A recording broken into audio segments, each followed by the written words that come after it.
Hello, and welcome to Recent Activity, your new favorite entertainment review podcast that attempts to cover every film, every show, all at once. I am your co-host, Andrew Morgan. With me, as they will be every single week, are my Force-sensitive co-hosts, Chris Frodel. I knew you were going to say that. And Shane Beauregard. What up? All right, man. Later on in this show, we will give our thoughts on the first 3 episodes of 2 massive TV shows in Obi-Wan Kenobi and The Boys, both having massive debuts recently. But up top, we will get into some wild selections with our recent activity. All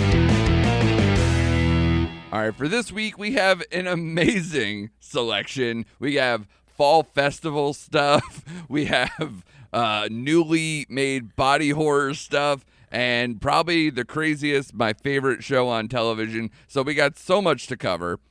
First, I want to talk to Shane about Crimes of the Future, the David Cronenberg movie that just was nominated for the Palme d'Or at the Cannes Film Festival. This stars Viggo Mortensen, Léa Seydoux, and Kristen Stewart. A lot of body horror, a lot of weird stuff. Tell us, Shane, what was your experience about a movie that I've heard, people walking out of, that it's so intense? It was an experience. I can tell you that. It's one of those movies. By the way, don't undersell Scott Speedman, please. He was also in this film, and he played a pretty big role. Fair point. All right. Okay. I just wanted to get that out there. No, it's one of those movies you get done watching, and you're trying to explain to yourself in your head, like, how do I even begin to explain what I just saw on the screen? Because I like David Cronenberg, but I am more of a History of Violence, Eastern Promises Dave Cronenberg. Same. Not so much Videodrome Dave Cronenberg. Yeah, I'll do The Fly. I'll do some of the older ones, but I'm not like an appointment viewing Cronenberg person. Right. And I love Viggo Mortensen. So when I had the opportunity to go see this, I was on the fence, but I'm like, all right, I don't know how long it's going to be here. Let me just take the opportunity to go. And this movie's divisive. You're either going to like it or you're just not going to like it. The audience score on this is like 44%. The critic score is like in the 80s right now. So basically, the quick plot, as you know, humans adapt to a synthetic environment with new transformations and mutations. With his partner Caprice, Saul Tenser, celebrity performance artist, publicly showcases the metamorphosis of his organs in avant-garde performances. So yeah, and the trailer didn't give me much more either than what you're saying. Right. So basically, he is what they call a neo-organ generator. He just sleeps in this alien-like chair, which was weird and funky, and he eats all this mush stuff, and he just grows new organs. And he has the ability to kind of grow kind of what he wants, and then his hot French girlfriend publicly takes him out of him, and then they catalog it and stamp it. So it's very off-putting, some of those scenes where people are mutilating themselves with scalpels, and Kristen Stewart's character is really weird, but she's good in a good way. She plays this really horny government worker cataloger who gets really obsessed with Viggo Mortensen's character. Huh. So this movie does play around bigger plots like environment, global warming, where human evolution is going to, what's really considered art, how far can you push the body with certain things. So it was kind of a tough watch because it was a slow burn, but there is a twist. I'll talk non-spoilers. There was a twist in the middle of the movie, and I'm like, oh, okay. It had me intrigued. And there were several parts I really had to close my eyes on, and that's strange for me to say. Sure, yeah. It opens up with a very tough scene to watch, and that's where Scott Speedman's character comes in, and it ultimately intertwines with Viggo Mortensen's character towards the end of the movie. Right. It was something else. I will say the French girl, I can't pronounce her name. Léa Seydoux? Yeah, she's from, a smoke show. Oh, yeah, Inglourious Bastards. She broke out there, obviously. What was the one she was just in? The French Dispatch. She was just in that as well, which I liked her section. So yeah, there is some good nudity in here, but Kristen Stewart pretty much tags the line, surgery is a new sex. And that was the part where there were some shows and some scenes in there, some orgy stuff going on, where I'm like, how does Cronenberg... how does that seep into your mind? Because there's some disturbing stuff in here. And I will say, no one walked out of the theater. when I saw it. It's impressive. Although, if anyone can pull that off, it might be David Cronenberg. Right. So I would recommend this film, honestly, because I'll give Cronenberg credit. If you're looking for an original film, it's pretty original. Like, it borrows some themes from the dystopian future, but as far as the movie goes along, it's a dark, dreary, original movie, but it's a one-time view for me. Well, I could buy that. I mean, it's intense. And obviously, if you're going to try to see something like that, I think a lot of people are going to watch it at home, frankly, because, you know, the box office wasn't too great over the weekend or anything. But I will say that a movie like that, I might try to seek it out. I tried to do it over the past week. It was a very hectic week, especially with us covering a bunch of TV or whatever. But, man, that is a movie that you probably need to experience in a movie theater. And it was. One last quick note. I was shocked because I expected to go into it with like 4 or 5 people in the theater. Right. It was over half full. Yeah. Which I was really surprised at. So, yeah, I wonder if it's one of those things that it was limited and maybe they'll open it up a little bit, but we'll see how that goes. But I don't know. This movie's such a tough sell. I don't know what the market was or what their thoughts were on the box office, but, you know, I think they made, you know, a few $1 million. Like, it wasn't anything big, but I would have to look at the more per screen average to see whether it was considered, you know, not a bomb, but just unsuccessful for him. Plus, I can't remember the last movie that he did where maybe it was considered a hit. Like, he hasn't exactly. They have to have an expectation these days for what that's going to be. Like, that movie belongs to be, like, in theaters for a few weeks and then ends up, you know, being more of a PVOD thing into maybe a Shudder exclusive or something else. Yeah, so, like, he didn't make a feature in the last 8 years, and a little before then, he was still probably, I don't know about bankable, but, you know, Cosmopolis probably did something, because that's Pattinson. A Dangerous Method, I did see that one as well, but again, a very small movie. Eastern Promises was one before that, so 2007. So I feel like, you know, like you said, Shane, 05 and 07 with History of Violence and Eastern Promises back to back. I feel like that was the last time where he was maybe in the center of attention as far as his abilities. But obviously, and there was a big gap between that and his previous, you know, Crash, As Extends, and Naked Lunch, and that period too, Dead Ringers. Yeah. So, like, he goes in these, like, decade gap. He takes a long time to kind of figure out what he wants to do next. So, and I see he already has another one in pre-production. So, we'll see. This one's definitely getting a lot of attention because of its cast and how, you know, the freakish body horror stuff is back for him. Yeah. So, we'll see. We'll see if this one turns into, like, kind of like a late-breaking kind of hit, you know, when it delays onto PVOD. Because, like I said, I don't think a ton of people saw it over the weekend outside of my hardcore cinephile friends who maybe caught it around here. Chris. Yes? You're doing Come here, lover boy. Sorry.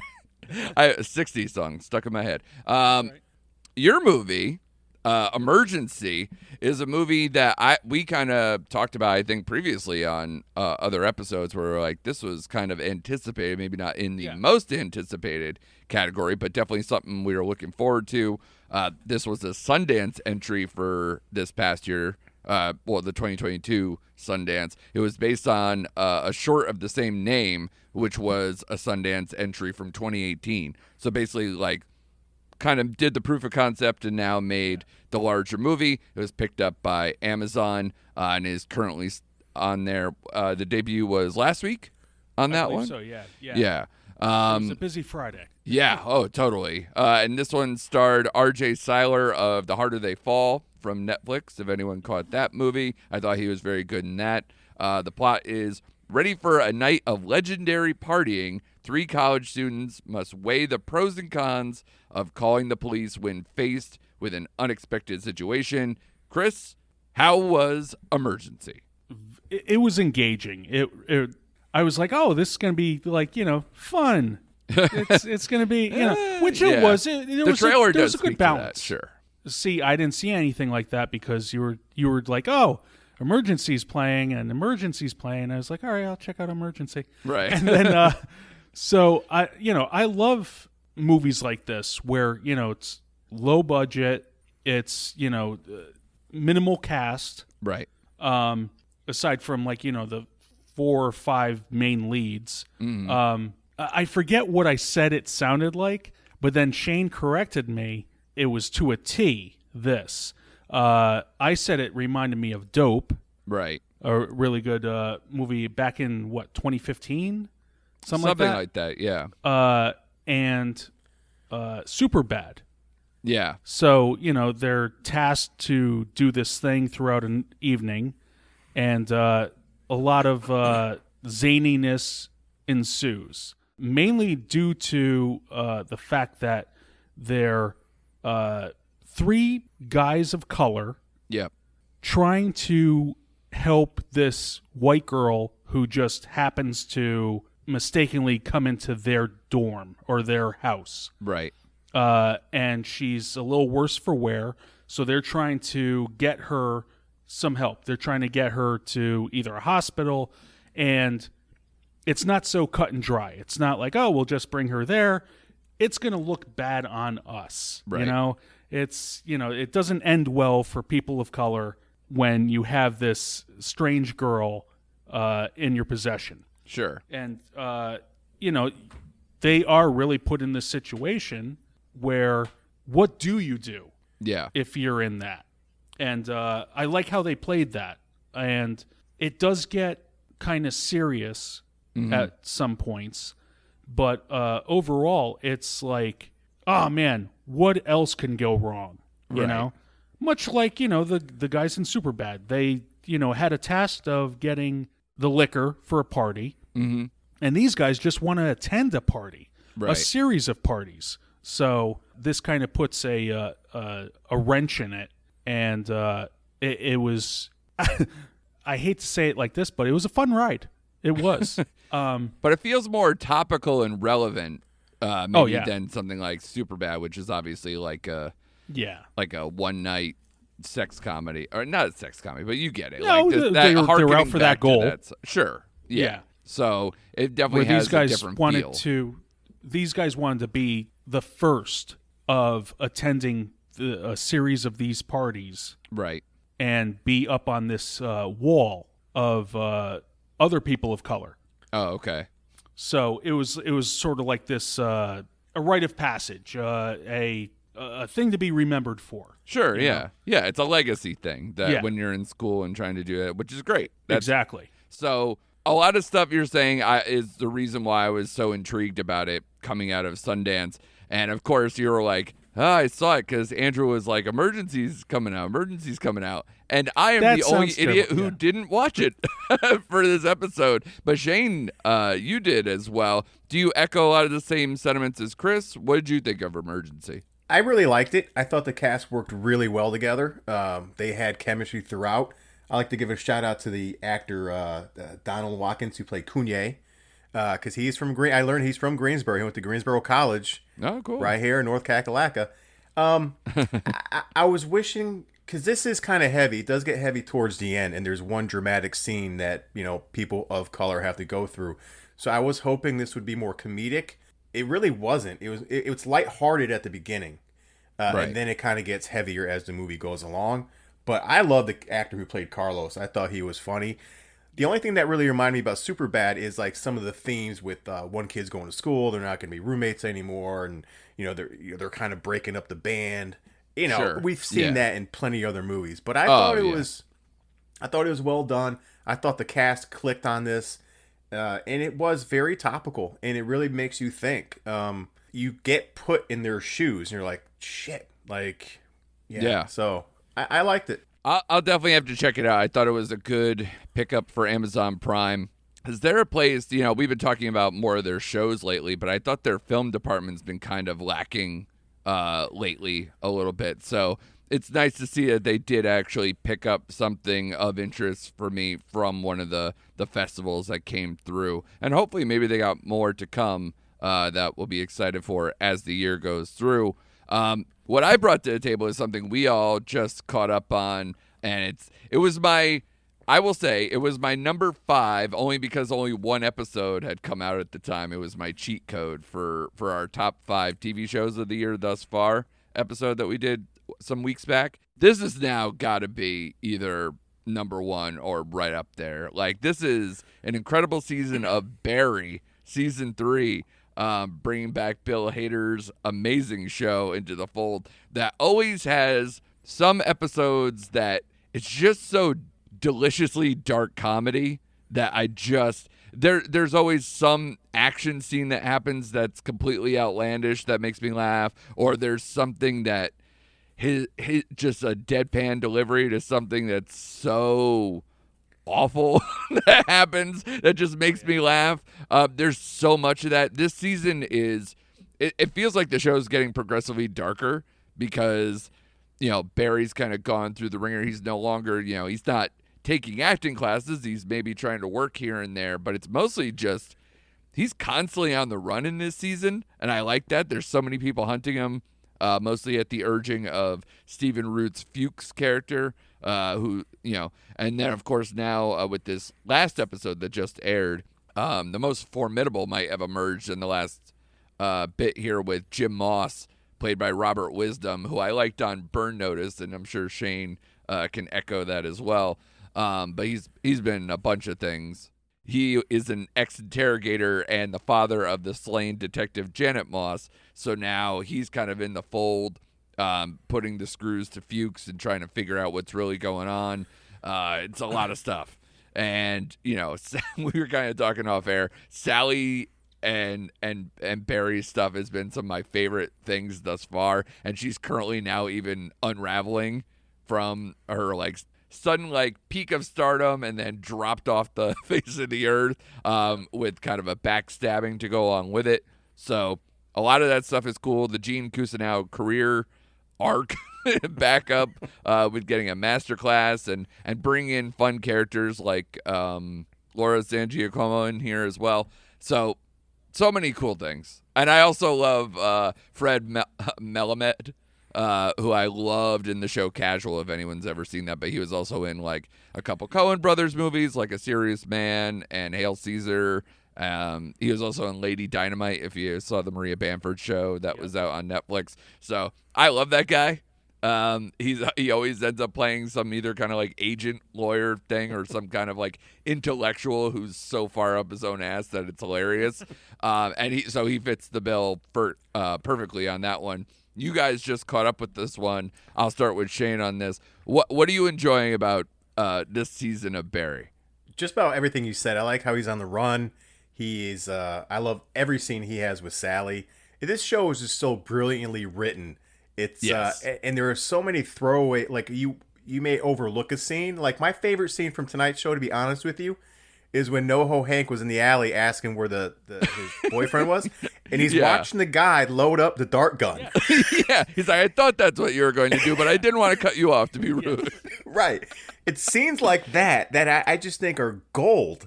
And they are. I'm, oh my God. I'm interested to see where Barry's going, because I think we talked off air, this does give me some Dexter vibes where more people are finding out this guy's not who he seems to be. So I'm curious to see, because not that I don't like shows like this, but when you're constantly getting yourself out of a situation, it's I like to take a breather between those things. So I'm kind of curious to see how he's going to deal with his little ex-Marine buddy.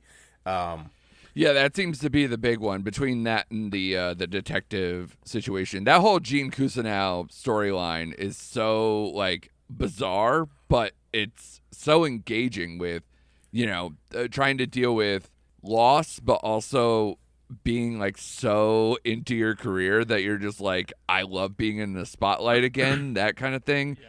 And obviously Sally's going through a version of that too, having Barry in her orbit, which helped and then really, really didn't help.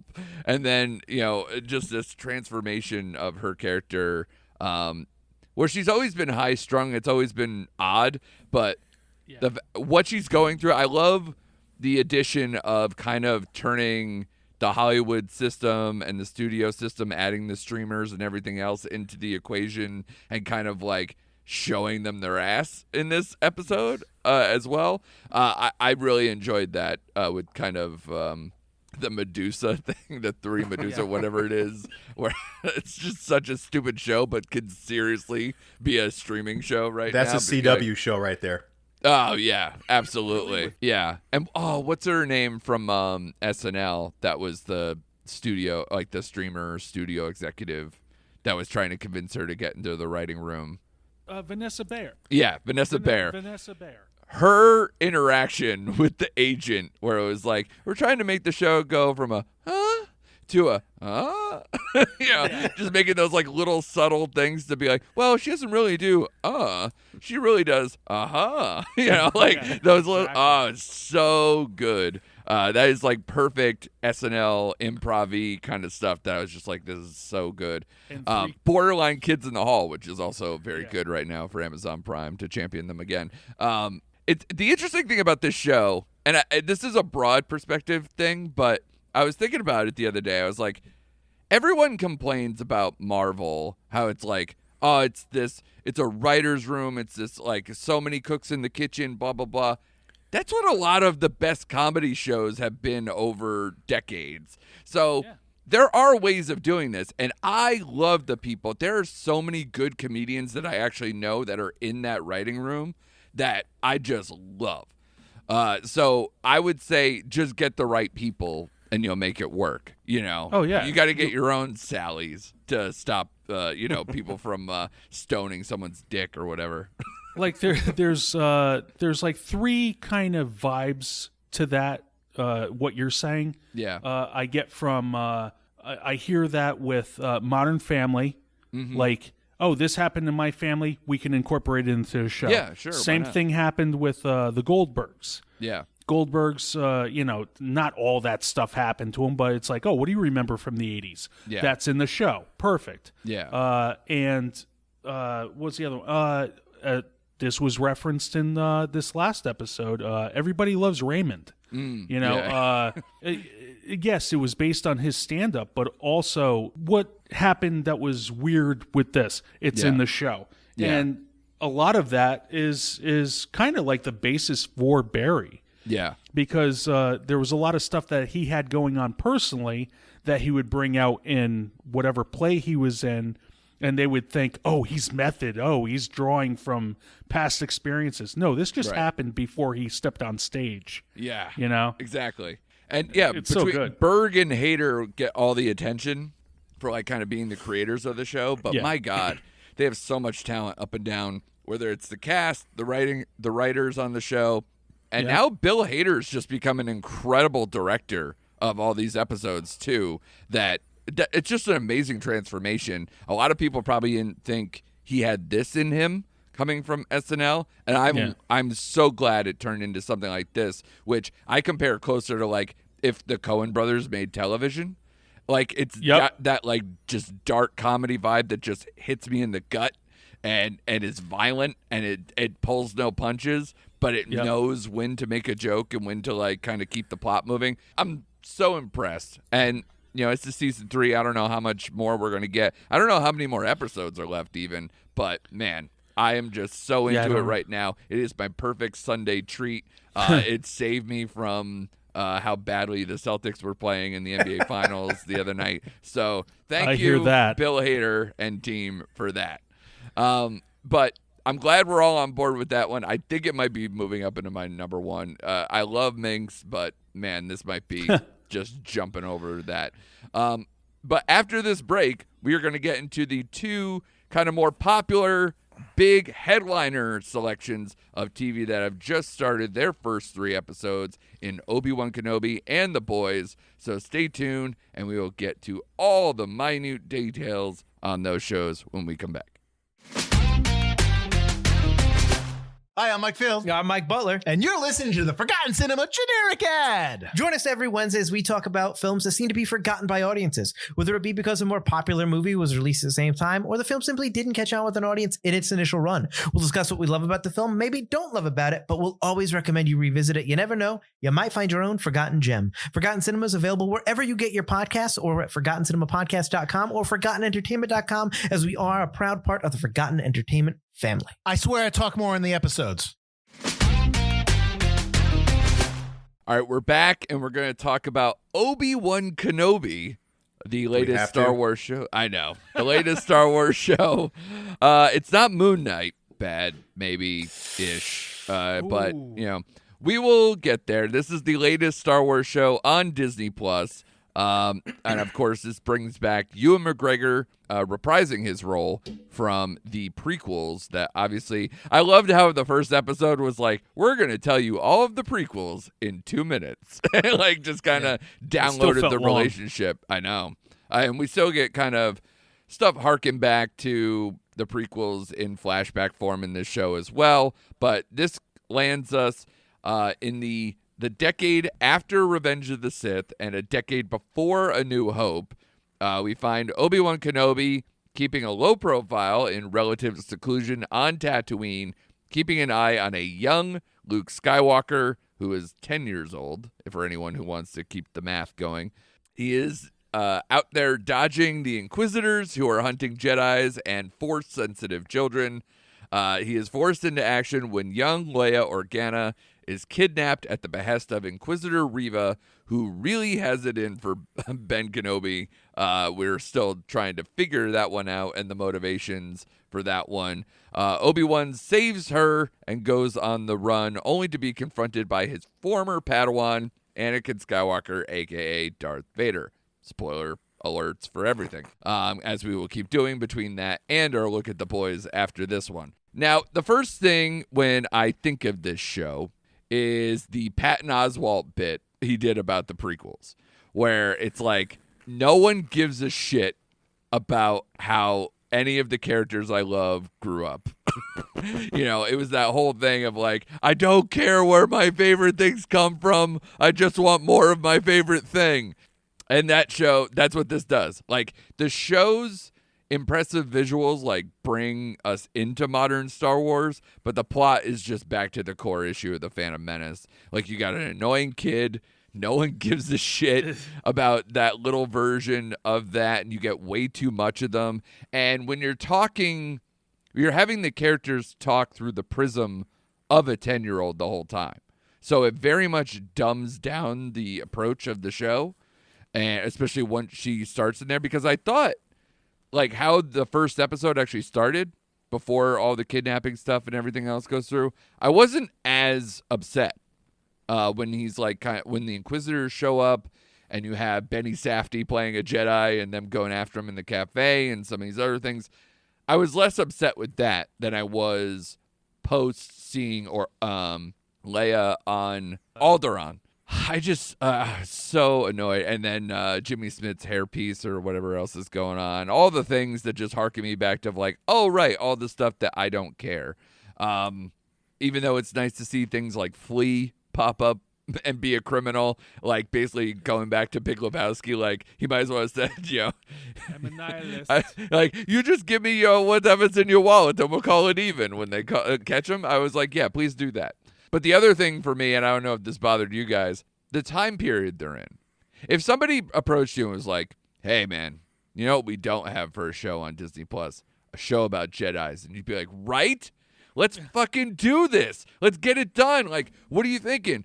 How about Obi-Wan? Okay, cool. Like, why don't we do it right in the time period where he can't use any of his powers or his lightsaber out of fear of death? Wait, what? Why would we do that? Why wouldn't we do it when he can kick some ass? So that's what I think these first 3 episodes are to me. And I know you guys, and I'll get in, especially because I said spoiler. I know you guys had way more of an issue with the Vader fight than I did, but I was definitely coming around to your the dark side of the episode with that. So one thing I do want your opinion on before we get started on general impressions. I've heard this from a lot of people, and I heard it from a friend of mine over the weekend where they bring up the whole Favreau and Filoni thing that they said about their Star Wars projects, where it was like, they try to treat each episode like they're playing with their toys growing up and that they have all the access to all these like fun stuff, and try to make it like you have to, come at these shows with like a childlike enthusiasm to enjoy them.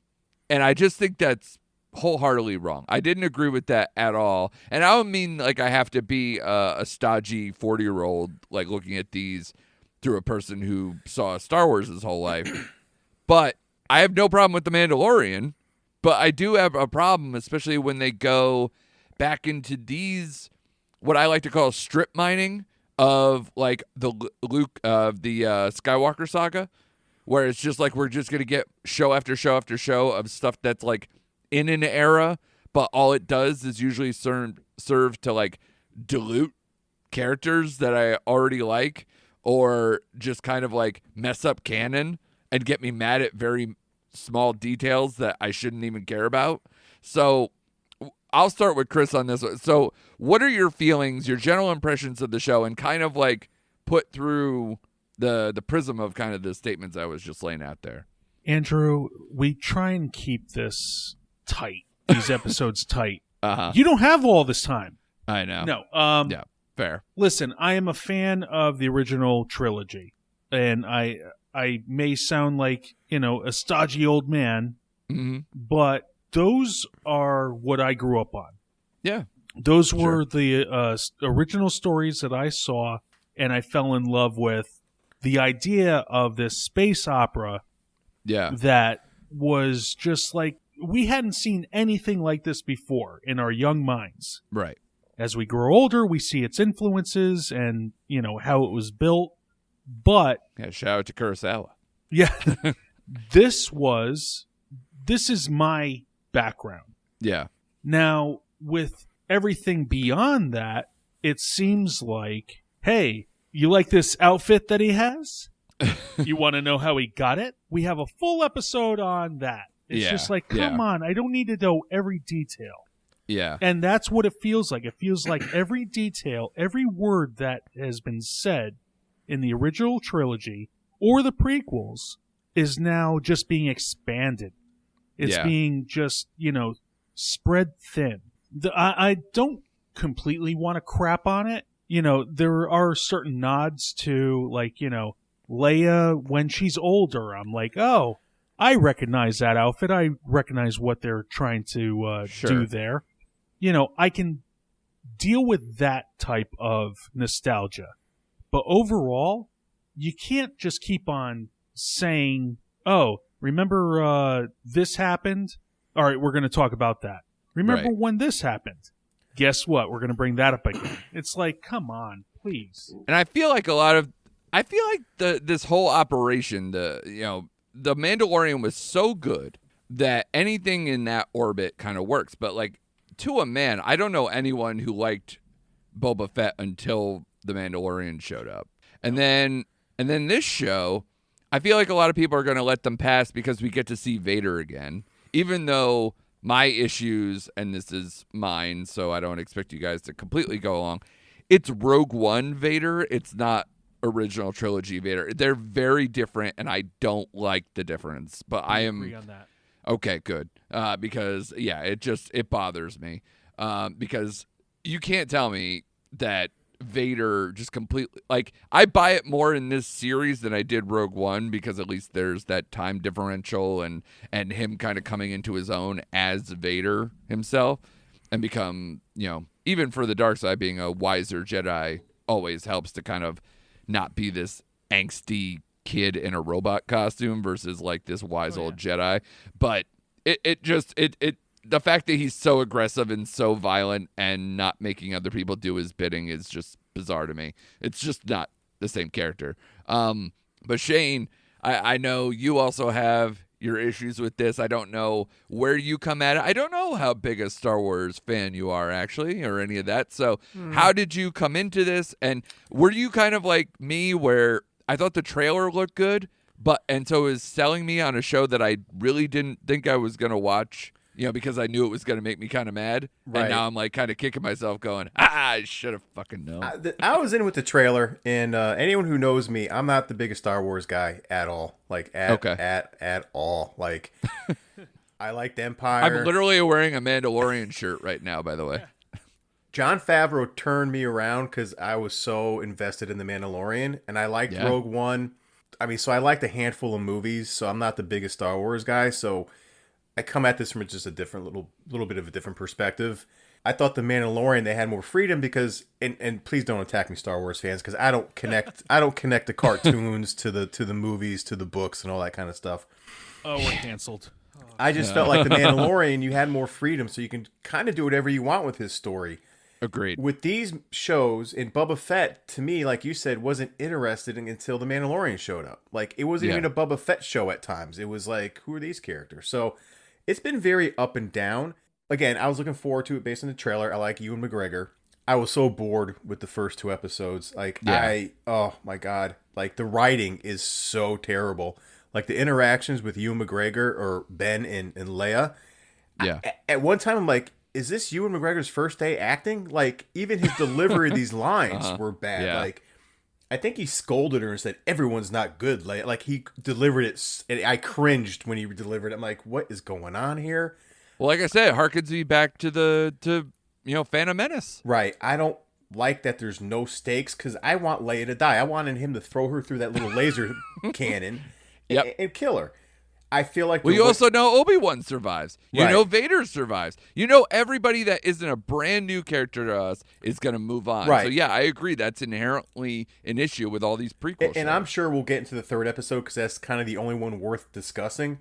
I feel like they're wasting Joel Edgerton. I'm like, why is he even in this show? I've seen him in one scene. Like, what's going on there? And I'm sorry, Star Wars fans. I don't like when you get an actor who plays an unrecognizable character because that was Zach Braff who played Fleek, whatever. Yeah. Like, come on. I mean, oh, God. It just... Didn't they do that with, like, Daniel Craig was, like, a stormtrooper Yes. in one of the new movies and stuff like that? Yeah. Yeah, and some of these characters are just, like, one-note characters, like Reva. I know she's getting a lot of flack on Twitter, but I just think they made her... I do feel bad about that. That is awful. Yeah. All that stuff is awful. And It's she terrible. doesn't deserve it. No. I actually like Moses Ingram, which, by the way, I finished Ambulance and enjoyed myself, and she's a part of that. She's a So, good you know, actress. I like her. It's just... I liked her in Queen's Gambit, too. Yeah, the script that they gave her, the way her character's written, it's bad. It's just bad. The Inquisitors don't make a whole lot of sense as like a group either, because that lead guy's like badass. You're looking at him, and then like immediately he's undercut, and then the third guy is like doing a voice. There's a lot of weird stuff. Like with you, I those agree Inquisitors. with you with the Darth. I don't Vader. know the hierarchy, right? Like with the Darth Vader stuff. Like, I'm with you. They're all fighting for scraps. And I think I texted Chris. I was like, they've just turned Obi-Wan into the biggest vagina in the galaxy. Like. Yep.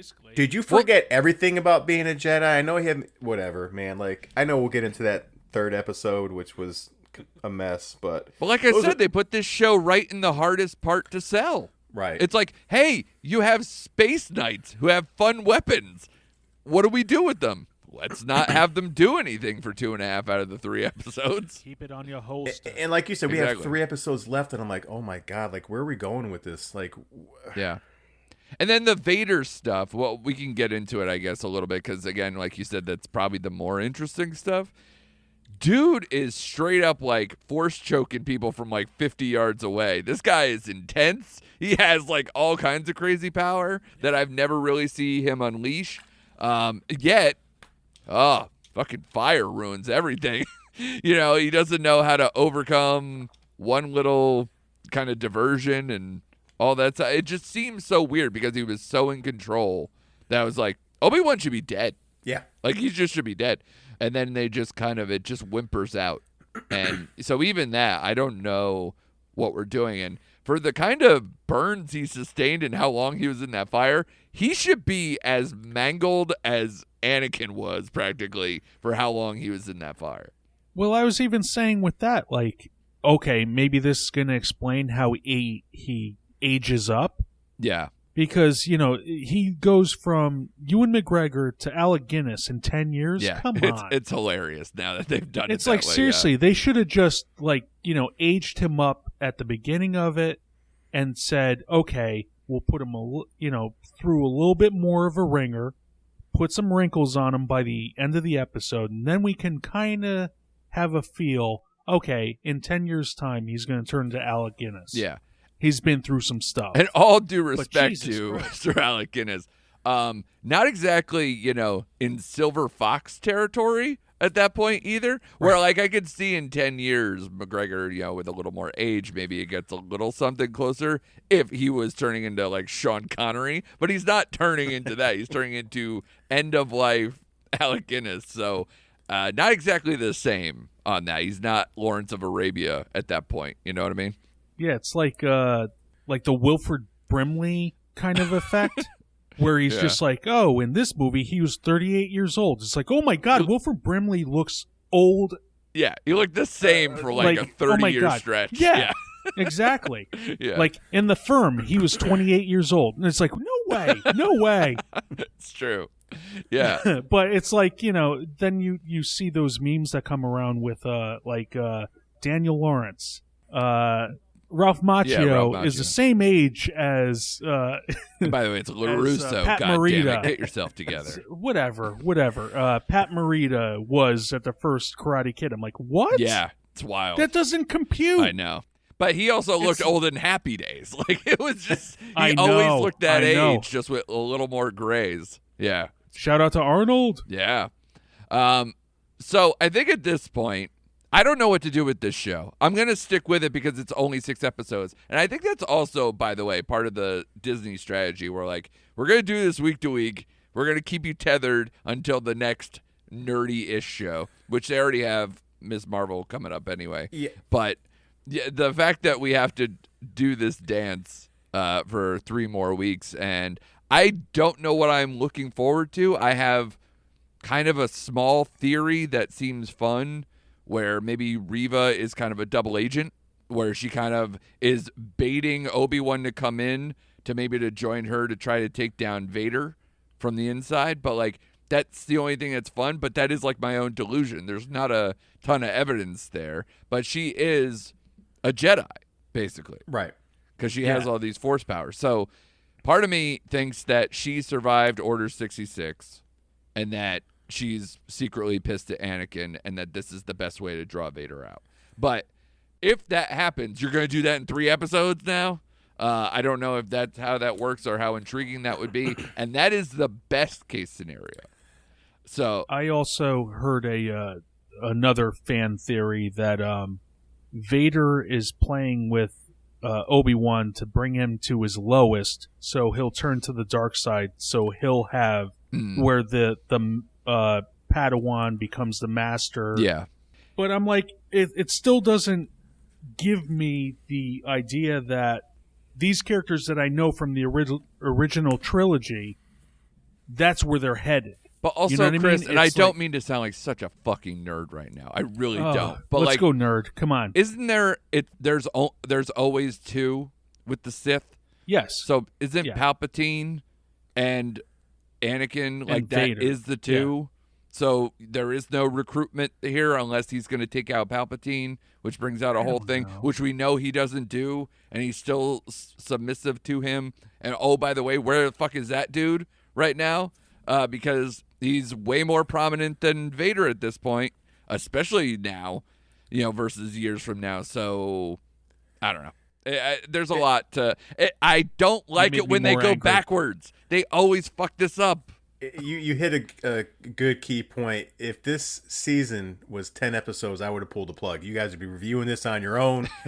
Yeah. The fact that, like, much like Moon Knight, I think I'd be on my own. Right, which 6 episodes is manageable, especially when they drop like 2 or 3 in a day. Yeah. You're like, oh, okay, now I can get through. I can begrudgingly get through 3 more episodes of this show. Sure. But I like your idea. If they went in that direction, I'm like, okay. But for now, it's like, just, and it's weird because I'll watch movies like Fast and Furious, and I see something ridiculous. I'm like, well, that's Fast and Furious. I expect that. Yeah, But you're like, I watched Interceptor over the week. Right. Yeah. And then I watch stuff like this, and I'm like, well, that doesn't make any sense. Like the whole tunnel scene at the very end. Like that new character should have ran into Reva, and then how did Reva get in front of Leia? That tunnel only went like one direction. Like that. Sure. That whole thing. I also love, and this is not my idea, I loved listening to The Watch. Shout out to The Watch on the Ringer Podcast Network, Chris Ryan and all them. But I love the fact that like the Empire's basically like, copy paste version of the Nazis practically, with like this, even down to the stormtroopers being literally what the Nazis called their army people. But you know, part of the whole Mussolini thing and Nazis and everything, the trains run on time. You go to one fucking airport in the Star Wars thing, they're like, flights are grounded, everything's canceled, nothing's running, or like, nothing works around here. It's like, really? Come on, man. You came and do your dark siding right. You have no Jedis around. You fucking murdered everybody. This is your high time, and you still can't get the trains running on time. The transporters running on time. So, yeah, again, I hate it when I go nitpicky. I hate it when I have to look at, like, well, that doesn't match up with canon. Like, the whole fact that, like, Leia sends a message to Obi-Wan first 5-10 minutes of A New Hope in the droid and is like, hey, remember how you served with my father? The first thing out of her mouth would be like, hey, old buddy, remember when you saved my life? That was good. I need you again. Yeah.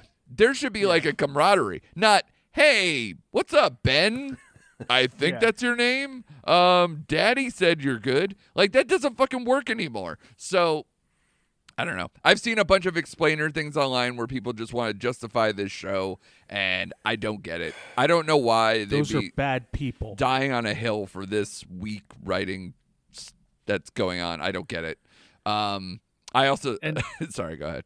No, I was going to say, and what did I say off air about the whole electrified gate that they can walk around, but it's like, he has to break through it. It's like, come on, just don't paint yourself into a corner when writing this stuff. Yeah, he has very limited times to actually be a badass. Can you just have him bust that thing open the first time instead of going, God, what are we gonna do with this? Do you have a blade or something? Is there a code? Yeah. Like, do you know the code? Yeah. Is there a manager I could speak to on the other side of this electrified fence? So, yeah, I think it gets too much in its own head, in the weeds, into the mind of a 10-year-old. Like, sometimes up its own butt. I like Kumail's little thing that was in there. I thought that was fun. I thought basically anything outside of the 10-year-old interactions of these things, I think I'd be able to stomach this show a lot more. But it just doesn't work for me. And I hope it gets more interesting. 3 episodes left. We'll probably either do a check-in in a couple weeks or wait to the finale and kind of look at it in total. But yeah, right now, not looking forward to that. But there's another show on Amazon Prime that's in its 3rd season, already rocking and rolling, that dropped 3 episodes that I know we want to talk about, which we'll take a quick break and come back and talk about The Boys. So as opposed to the last segment on Obi-Wan, this should be more of a love fest, I believe, for The Boys Season 3, which dropped its first 3 episodes all at once. And I got to say, guys, like, this show is known for being crazy and outlandish and with no filter. This is a whole other level, I think, for this. Because, you know, we're picking up from some intense stuff from the end of Season 2 with Butcher especially and Homelander's son. And just a lot of, like, death and loss and people regrouping and everything else. There is some of that still here. But when you tell me in the first 10 minutes there are the following things: a Charlize Theron cameo, full frontal nudity, murder by sneezing in an asshole, sex in a bathroom where someone's hair gets pulled out of their head and thrown in the trash. In the first 10 minutes, that is a show. That is the type of show The Boys is and can be. And from what I heard, I was listening to the Ringerverse one, and they brought on the guy who plays Mother's Milk, and he was just like, you ain't seen shit yet. And I'm like, really? How much stuff have we seen between, you know, the Deep, all the stuff with the Deep, where he's like having sex while watching a octopus or whatever, and then having to eat the octopus later. Like, there is so much crazy stuff. Poor Tim. I know. He's praying. I love that. It was so, like, cringy, but it was so good. But while The Boys are kind of known for that kind of stuff, I think the most interesting stuff is actually more the plot stuff this time around, where I'm so interested in the Homelander turning into that run for Superman when he was Breaking Bad, and he was like a a Russian. Wasn't he a Russian product from that one? That was an Elseworlds story where his pod landed in Russia instead of America, and he was brought up by Yeah, Russians. and he's evil. Yeah. But doesn't or there was like the whole. You even have a version of that, obviously, in Batman versus Superman, all that stuff, the Justice League stuff, and everything else too. But those were like less interesting because you kind of knew who he was or where he would go back to or whatever. Homelander has no compass. He's just crazy. If anything, I just love my favorite part of this. Basically, he craves power now more than popularity. And yet he's still getting the popularity from it. So he's completely being glorified and enabled and encouraged to be the most awful parts of himself. And he just gets off on it. He knows he has so much power that he could just level cities. And he'll threaten it. But I think he gets off more about the threats than actually doing it. And you can kind of see that kind of coming together in this season, and between that and Butcher kind of having to kind of adjust and back off what I thought was actually kind of a sweet relationship with him and Homelander's son there. It's just wild to see this happening, and now you got the whole Butcher taking superhero pills, that are being developed by Vought and the senator sideline where she's a secret soup and all these other things, and Starlight. I thought that's episode 3 kind of bookending with her swallowing shit as a youth in a pageant with her mom, and kind of bookending it with what she has to deal with from kind of leaning into Huey's request to stay in the fight, and then having to swallow Homelander kind of trying to force a relationship, public relationship on her. I thought that was incredible writing. This is the opposite of what we were just kind of talking about, where I'm engaged on every level of the writing in this show. I believe we started with you, Chris, last time. So, Shane, I know you were gearing up for this season of The Boys, and it's one of your favorite shows, and it seems to have not let you down. No, not at all. Like, you summed it up in the first 10 minutes of the show. I'm like, the whole termite scene, jumping in someone's... Yeah, I'm like, Yes. What the hell? That was the asshole, right? Not the penis? Or no, was he it the went penis? in the penis Am I wrong? first. No, he went in the penis. Yep. But he got to the prostate. No, so he was I don't all even the way- think I he forgot made it that how far. works. Okay, I don't know.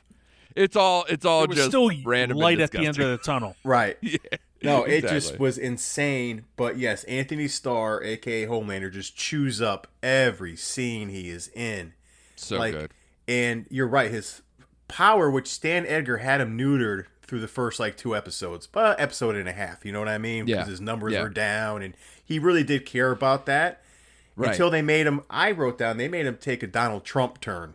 They did. And nobody wants to say that out loud because out of fear of also retribution, but basically that's exactly what they're doing. Right. And the writers of that show, they said they're like news junkies, and they basically have kind of transformed it to be just different enough from the comic stuff and be a little more modern, and that's the result. Right. So when he finally just unloaded and told the truth, and his numbers went up in a certain demographic, which I thought Yes. they were very smart in pointing that out, the demographic that he got, and suburbia doesn't care about you, but you know, hillbillies Listen, and he's rednecks. always been on some version of Fox News all Right, the time and but- everything else. Yeah.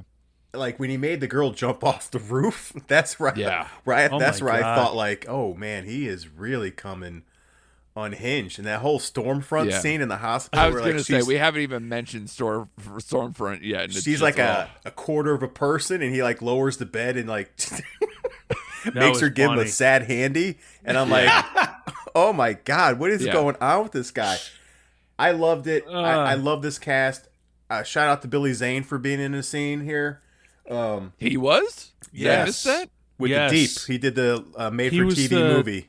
Oh, Yes. yeah, that's right. I love that whole thing. That was so good. Yeah. I'm a Yes. huge Jensen Ackles fan from Supernatural, so I was curious to see how they're going to shoehorn him into this, because I'm always worried about no offense to CW, I love CW, but I'm always worried about them taking an actor from a CW show and kind of putting him into a more prominent show on a bigger stage. Yeah. And I liked how they kind of introduced him in that whole Payback team. Mm-hmm. Yes. But Carl Urban, I mean, he's great. I love that little standoff in the parking garage he had with Soldier Boy's little sidekick there. I wanted to bring this up. I love the sorry. I love the inclusion land. Yes. So good. My God. I love everything about that scene. So they're crazy. I love my favorite characters are Mother's Milk, and I love anytime Frenchie and Kimiko are on screen together. I like that pair. So this show is not disappointing. It's clicking on all cylinders, and I cannot freaking wait just to see how crazy Homelander gets and how they're gonna resolve that issue. Yeah, and it's also so interesting how much the relationship, the dynamic between him and Butcher too. Like, because basically Homelander has no one to go to. And so even in that weird moment where he kind of like shows up at his apartment, it's like, why are you even here? It's because he has no one. And, you know, because Stormfront, it's always so funny when he visits the hospital, he's like trying to have some kind of conversation. She came and speak. He's like, listen, just blink if you agree with me, all right? Or if you blink if you think you want to tell me happy birthday. That was so weird, but so great. It's actually, this is a nice pairing between this and Barry. I think I'm just seeing how much of a deviant I am. There's like levels where I'm just like completely fine with everything going on in these shows. But yeah, I love the fact that like Butcher's kind of like the thing that keeps him going, but also has like, because like I said, he's got so much power, he could do whatever he wants. But to make him human or to make him personable or any of those things and keep him grounded, it's Butcher and the kid that kind of tether him to that. I love that dynamic. It's so interesting to see when they pair off, especially now that Butcher can make himself a soup for 24 hours or more. That still seems like he's got stuff kicking around, but he only took like one pill, so that I'm aware of. So that's going to be interesting. And I also love the Huey and Starlight stuff, where Huey's just jaded now, like to where he's coming back to the fold of like, we got to do whatever it takes, but the whatever it takes is like getting super messy really fast. So by the time it gets to the end, there might be some wild regrets. Chris, how are you feeling about this season thus far? I fell asleep in the first 20. No, this is so good. Like I was just telling someone today that The Boys TV should not be as good as it is. Yeah. Based on the comic book, which I've read, the first volume, first collected volume, like it brings heart to this messed up world. Yeah. Where the comic book is just like, it's almost like, oh, if you had a superpower, would you be good or would you use your powers for evil? Right. And it seems like everyone uses their power for self-serving evil. Yeah. If you have to put a name on it. Sure. And in this, it's just like you can see where the wheels are turning. Yeah. You can see why. You can see everyone's motivations as to why they're doing what they're doing. Yeah. And I love the dynamic of everyone in it. Mm-hmm. Like, it's not just two-dimensional characters. It's just they are well fleshed out. You follow them all along. You know what each storyline is going for. Right. And it all comes together so well. This, I can't believe it's 3 seasons of this. Yeah. Yeah. Getting started. Yeah. Yeah, just getting started. And I think it's 8 episodes for this season. So. Yeah. Yeah. So already in 3 episodes, they're doing better than most 3 episodes of any series. Looking at you, Obi-Wan. But they make it look so easy. Because especially for how many characters they have, I thought I was going to get a little lost. Especially if they had to add anything. We haven't even mentioned like A-Train. Right. This whole Africa getting to my roots thing. Yeah. Oh my God. And again, from that conversation I heard with Mother's Milk, they're like, there's a lot more to him too. And they're like really hammering on the mental health thing and some other things going on. So there's a lot more there too. So when we're talking 5 episodes, what are we going to get here? And how many people are going to develop through? Plus, now they're going to Russia or whatever to try to, get a weapon that can face off against Homelander too. There's a lot. There's a lot going on. And I like how Homelander is like kind of getting into A-Train's head. And it's just like, I can see the girdle. Jesus. The girdle thing made me laugh I'm really like, hard. oh my God, that's so terrible. And I forget for like a split second that, he was like, his heart gave out, with being on V for so long. And now that he's off it, he's afraid to do any of the activities where, okay, I'm eating all these carbs, but now I have to run it off. I can't run it off. I'm scared, And the whole African thing was just so stupid. Because he needed stupid something. in a good way. Yeah, but he needed He something. needed the angle. And I like that whole like conversation with him on the stoop talking to him and his brother. his coach. Yeah. That was very cool to kind of like see all the angles and really flesh it out. And he's like all right that up the stuff. street is where, someone was like, it was a hate crime, basically. Right. Yeah. And he's like, oh, I'll throw money their way. It's like, no, just be a hero to these people. Yeah. Don't- and we barely don't throw talked money about at the it. Soldier Boy thing too. Where Right. that can be something huge. I don't know if they've even listed who Soldier Boy like really is or who he's even played by. Did they? Yeah. Jensen Ackles. Yeah, I mentioned Jensen Ackles from Oh, I'm Supernatural. sorry. Yes. Yep. Yeah. See, I guess I don't know that show well enough to be like, oh, that's that guy and that's whatever. Yeah. But it is funny to know, and I totally forgot this casting was Gunpowder, his little sidekick, is Sean Patrick Flannery. It is? Yeah. Yes. Oh, that's so funny. I didn't recognize him. When his helmet came off, Yeah. and it was an exposed face. It wasn't like it was a full mask helmet. It was just like a helmet on his head taken off. I was like, oh, that's Sean Patrick Flannery. Right. Yeah. So let's go back to that scene real quick because I think that's the first scene I watched where I think Butcher's been always like on the wild side, but I felt like he started to unravel there when he basically turned his face in the mush because he didn't have to go that far, but he was like, man, I was like, holy crap. So I think we're going to see where that V starts to mess with him even more, and he's going to start even going over his own already outside the line boundaries on what he's going to do. Possibly. Yeah, I wonder if it's really going to break up the group. There's a lot of stuff where, like I said, there's either going to be regret that they went this hard at all, and then just how hard he can go now because he's on this stuff. Right. So it's going to be interesting to see how that gets all split up. And like I said, buyer's remorse with Starlight, too, just like listening to Huey and now ending up into a much deeper hole with Homelander, who's the scariest person you can align with. So Yes. There's so much to go here, and I don't want to get too in the weeds because that's the beauty. I love it when a show does so well and knows its characters so well and everything else because it makes our job easier. We basically wrapped up probably what our first complaint was with Star Wars and Obi-Wan.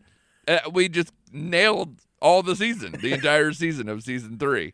So any other stuff you guys got going on? There's so much I'm looking forward to, but, we kind of like touched on that a little bit. Is there anything in particular you guys are looking forward to with this that we haven't brought up maybe?